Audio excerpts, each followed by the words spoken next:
I'm Cliff Ribner, and I'm going to talk to you today about our revolution and show you how unique it is in all world history. And unique, it's the opposite of every other revolution. All the other revolutions, including a counter-revolution, which has been going on in America, basically since the 19th century. It didn't have any real effect, or very little effect, in the 19th century. Our revolution was a continuation of a revolution which the British had begun in the 13th century. And with Magna Carta, that was when barons forced King John to agree that the barons really owned their land and that it couldn't be taken away from them except by due process. The king had been claiming under Norman law, which is the law, William the Conqueror had conquered England in 1066 and imposed an absolute monarchy, which was a complete dictatorship under which the king literally owned everything. And the king could do anything. Everybody was completely under his thumb. The king had all three powers under his thumb. Obviously, judges were independent of him, but they really weren't. They had to do what he wanted. But in Magna Carta, eventually the English judges were independent, and they imposed a law, or they enforced a law among British people, which became known as the common law, which was based on applying the principles of the Ten Commandments in the Bible to real life situations. So that the whole structure of law was based on what God ordered. And the idea was that there weren't supposed to be any other laws that affected how people should interact and what punishment should be imposed. And a basic principle of the Ten Commandments is each individual is responsible for his own individual acts. There's no such thing as collective responsibility or collective benefits. And what it is, when someone does something wrong, it's a complete meritocracy. You reap what you sow. You get what you're entitled to. If someone harms you, you're allowed to sue, and it's a tort, and you can convince a jury of that. You're entitled to be compensated by the defendant, and no one else is required to pay you that. It's just the person who harmed you. It's a basic principle of what's called tort law, which is part of the common law. Anyway, the king was claiming absolute power, and the barons forced him, basically, he had to disgorge power. So power was taken away from the central government, which was the king, and it was given to the only other people in the country that were actually free. Everybody who wasn't a nobleman at that time was basically a serf. And serfs didn't really have any rights. They had no right to freedom of contract or to own their own property. They basically were forced into a kind of servitude where they had to pay rent for the land they owned to the local baron, who was the one who really owned it. Anyway, under the Magna Carta, the noblemen were able to force King John to agree that their land really would belong to them. It established fee simple absolute ownership, which we still have, at least in theory. It's not really there for reasons that I'll mention in a while, because of environmental and zoning laws, which have encroached on that. Anyway, there were two things that were established in Magna Carta, which was the beginning of an episodic revolution which took place beginning in the 13th century, and in which our revolution, beginning in 1775, really was the culmination of it. The whole purpose of our revolution was to have a government that was purely, the central government was simply created in the document with very limited powers. The powers are enumerated in Article 1, Section 8. Courts have been pretending that a clause in Article 1, Section 8, which says that the taxing and spending power can only be spent for the general welfare, they've been pretending that general welfare clause gives them the right to make any law that they claim is for the general welfare. So the hell with the enumeration of the rights. That's literally what courts have been rubber stamping, this nonsense. But the rights are enumerated. James Madison, who wrote or the principal author of the Constitution, actually he wrote an essay called The Federalist 41. The Federalist Papers were a bunch of essays written simultaneously with the adoption of the Constitution. They were written in 1788 and 1789, but Madison and Hamilton were the principal authors, and they were written to explain the Constitution and to also explain why it would be to the advantage of the American people to adopt it. But they went into great explanation of every single clause in the thing, pretty much. And the general welfare clause, Madison made fun of that type of interpretation of it. He said it, and that what it is, it's a limiting clause. It doesn't expand the power to the general welfare. It's the enumerated rights can only be exercised if the exercise of it is within the general welfare. So it's a limiting clause. It's not an enabling clause. Anyway, under the Magna Carta was the beginning of that revolution, of which our revolution expressed in the Constitution and in the Declaration of Independence. Those are the two founding documents.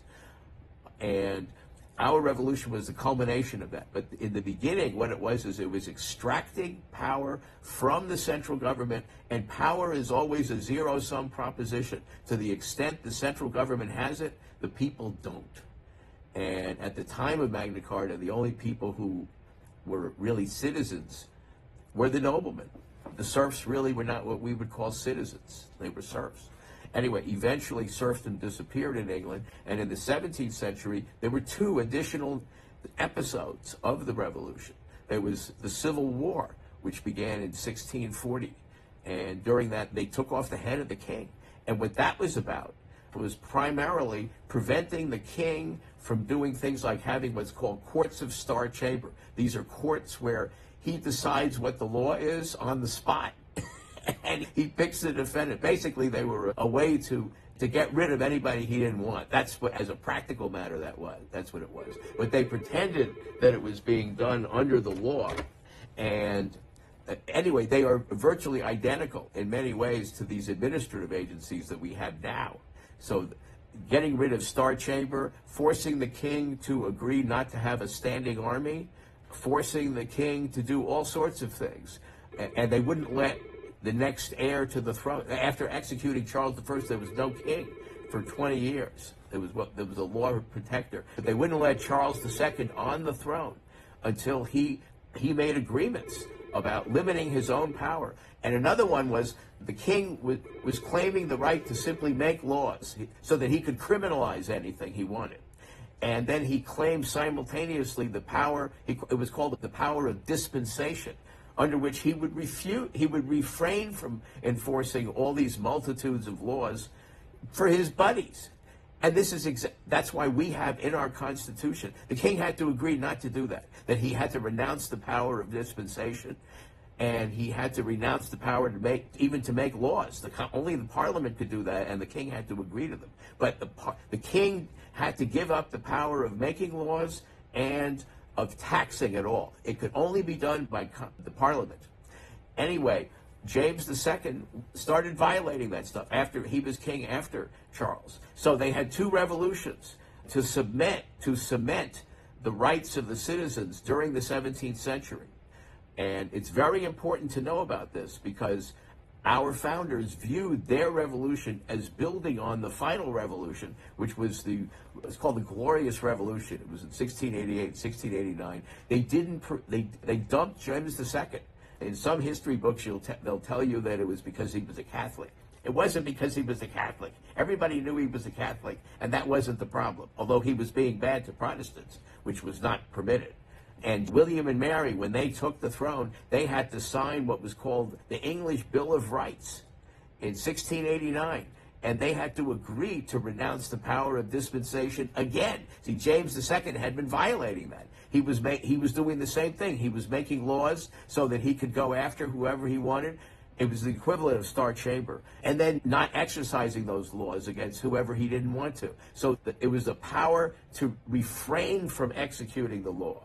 And in our Constitution, one of the things the president has to agree to is that he will faithfully execute the law. Our executives are not allowed to not enforce the law. This whole notion of prosecutorial discretion that you hear about all the time, it's nonsense. The real problem, that's true, there is prosecutorial discretion at the state level.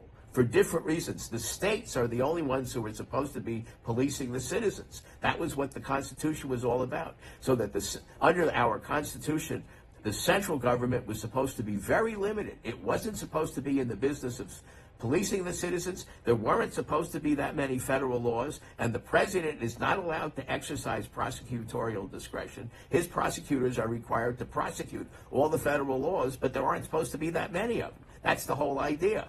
What's been going on, we've had this counter-revolution going on in America. and it's had several different prongs. It's a collectivist revolution. Our revolution was dedicated to individual liberty.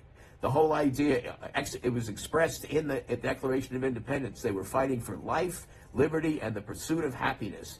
And what that meant is they were fighting for a meritocracy and the ability for each person to do whatever he wanted to express himself to make money. The whole idea was people were supposed to be able to be in the business of their choice or the profession and to make as much money as they were able to by attracting customers. There was no guarantee of success.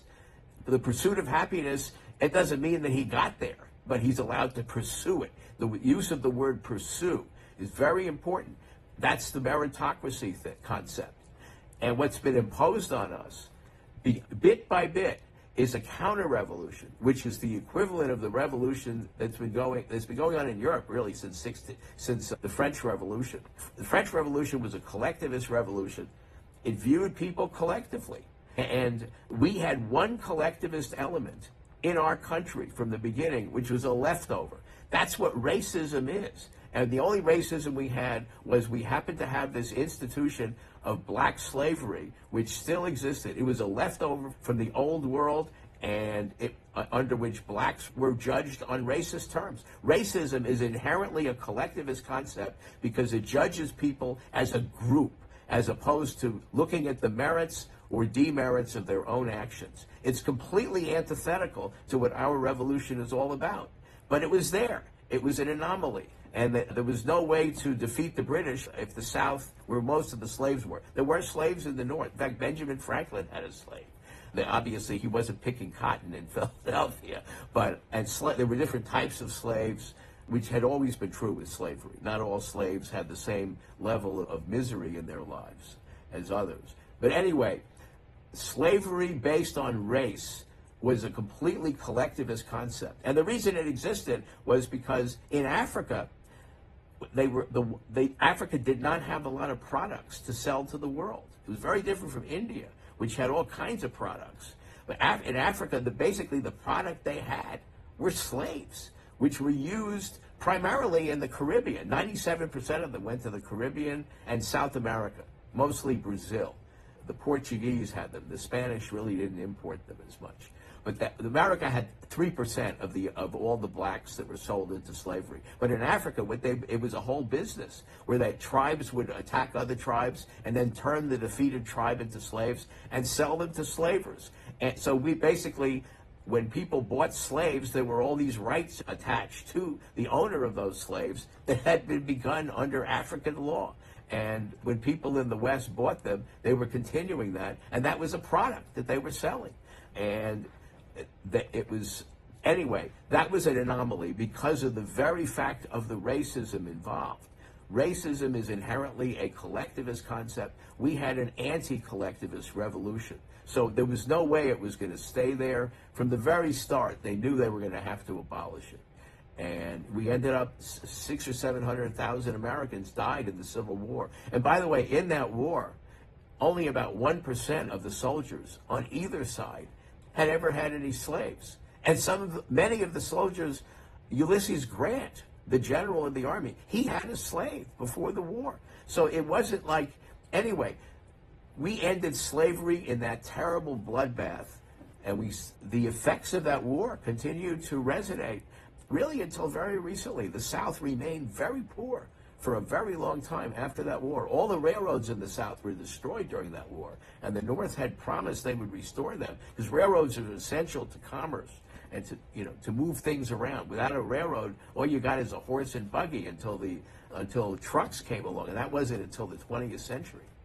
Anyway, the other collectivist things which have been imposed on us, there's the things that have been imposed on us as part of the collectivist counter-revolution have been these administrative agencies, each of which violate the English Bill of Rights, which is part of our Constitution. This was recognized in a Supreme Court case called Winstar, that the concepts in the English Bill of Rights are part of our Constitution. We inherited that, so that all the rights that the English had, whether they're mentioned in the Constitution or not. And by the way, one of the fundamental features of our Declaration of Independence, which is guaranteed as part of our rights under the Constitution. There's a Supreme Court case that says that's Algier v. State of Louisiana.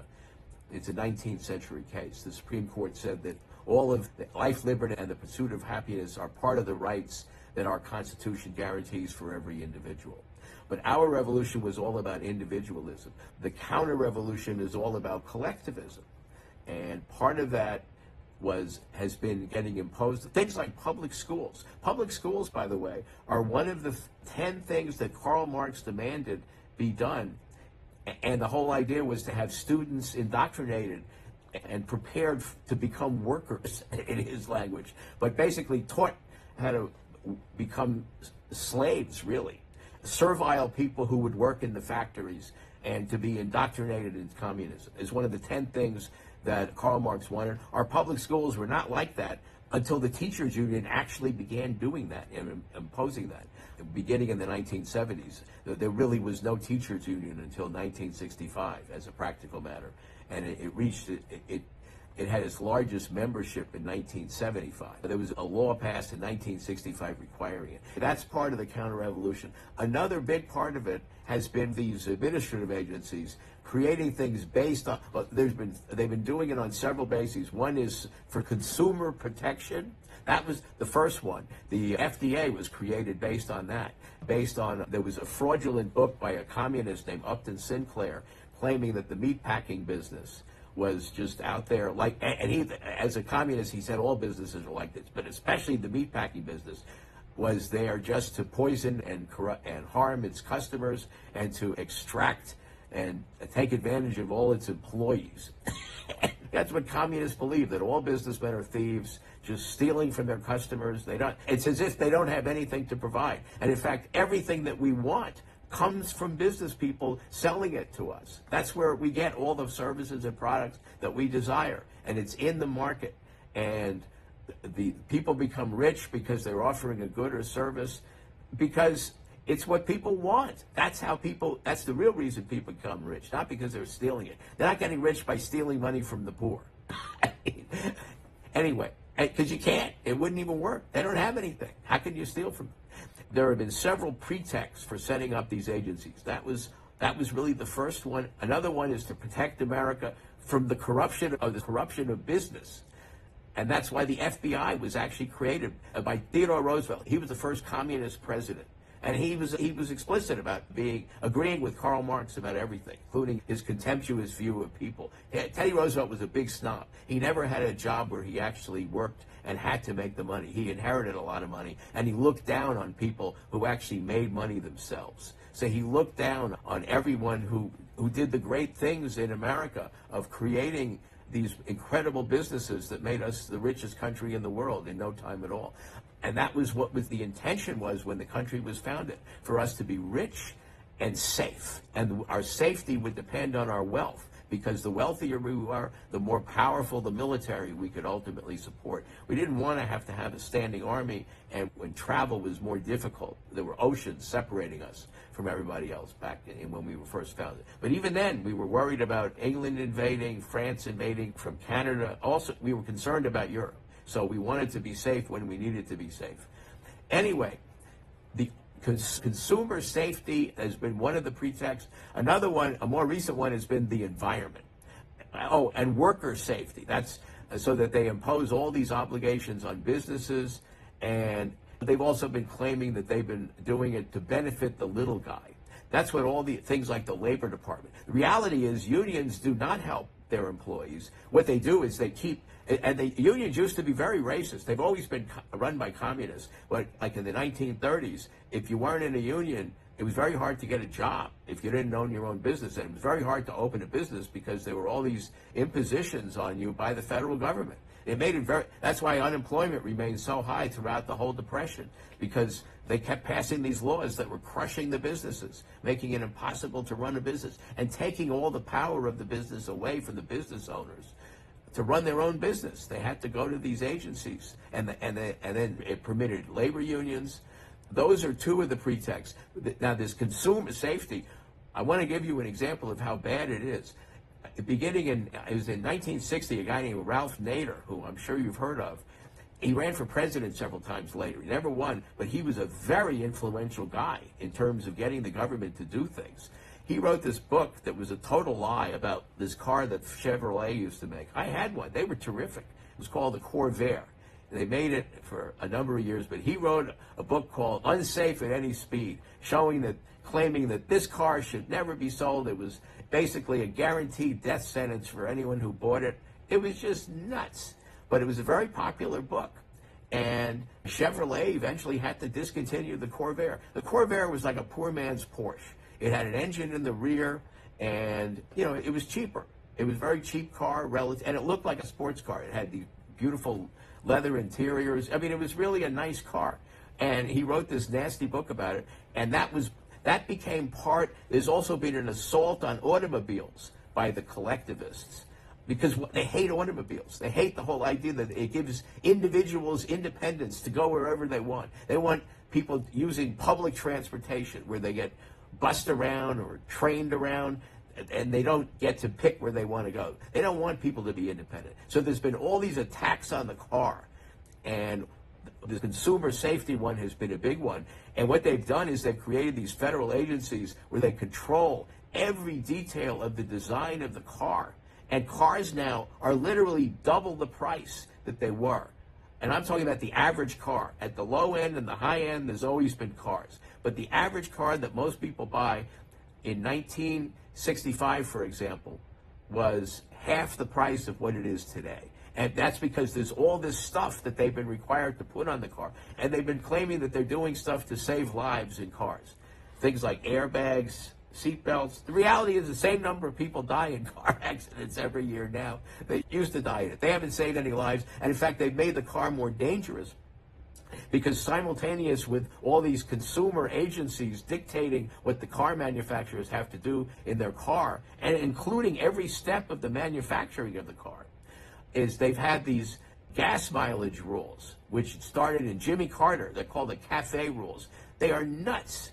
What they do is they limit the average amount of mileage, or they make automobile makers have to obey these rules, the effect of which is to maximize the mileage. So they were afraid of it. It began because they were afraid we were going to run out of gas, which is crazy. The only reason we ever had a gas shortage is because of stupid rules by Jimmy Carter, basically, and as gas rationing that was basically set up because they limited the amount of oil and gas they could extract. There's been an attack on the oil and gas business. In many ways, in more recent years, it's been because of this global warming hysteria, which has no scientific basis whatsoever, by the way. Absolutely none. The planet is warming slightly, and it began in the 19th century. We're recovering from a mini ice age that began in the 14th century. So any warming is just, the planet's always been cooling and warming. There's always been climate change. And it's impossible for humans to stop it. It's a function of various things. We don't understand how the weather works at all. But anyway, and the way we adapt to climate change is by being rich. And what they want is using climate change as a pretext for imposing communism on us and limiting the amount of oil and gas we can have. In California, they're about to completely run out of gas because they've been imposing this stuff on themselves, even though it has no effect whatsoever on the atmosphere anywhere else.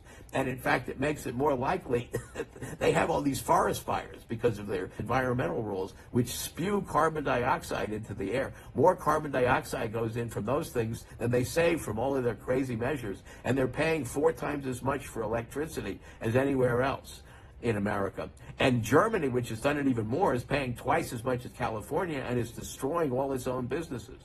Anyway, there have been these attacks on the automobile, and the main reason for that, the big reason for that, is they hate the fact that it gives independence to people. And there have just been all these different, and these have been done in the form of these administrative agencies which exercise all 3 powers of government. They make their own rules and they enforce them. Courts are the only entity in our system that's allowed to impose fines or enforce laws against people. And the executive participates in that by, being the prosecutor. But only a court can impose a fine under our real Constitution. And only a court can impose an order on a citizen or business to do something. And that's after due process. That was established in the Magna Carta. So we have to re-win the revolution that began in the 14th century. And it's very clear that our revolution was an anti-collectivist one, promoting individual liberty, and the counter-revolution we've been contending with all the time without really being aware of it. It's been doing it somewhat noisily, but it's never calling itself what it is. There's been a Marxist counter-revolution going on in this country. It began in the first one of these agencies was the Interstate Commerce Commission. I think it was in 1787 or 1887. And basically there was a bunch of them during the Theodore Roosevelt administration. The two big ones were the FDA and the FBI. And the FDA was much more important in terms of the massive amount of the economy that came under the control of the government, because agriculture was our primary part of our economy at that time. It no longer is at that level, but it was claiming control over every aspect of agriculture and all products or goods or all pharmaceuticals involved. It really was not a lot of drugs in those days, and it wasn't called the FDA at that time. That was a name it got later. The principal focus was agriculture. And communists in the agriculture department had been militating towards having something like that beginning in the 19th century, but it wasn't done until Theodore Roosevelt did it. And it was based on that nonsense communist book claiming that the meatpacking industry was poisoning people and harming its customers. I could go on for hours about this, but it's been a counter-individual, collectivist counter-revolution that's been going on beginning in the 19th century. Every time one of those agencies is created, it takes over an entire business sector, and it's imposing a type of law which is consistent with European law and completely inconsistent with our law. And they all interfere with the success of the creation of wealth in the country, which is the opposite of what our revolution is supposed to be, because it harms the pursuit of happiness by all of us. It makes us poorer, in a nutshell, and less free. And none of that is permitted under our Constitution. I'm Cliff Ribner, and I hope you like this video, and if you do, just indicate that you like it, and watch my other videos at cliffordribner.com and on YouTube and Rumble, and read my book, Freedom's Last Stand. Thank you.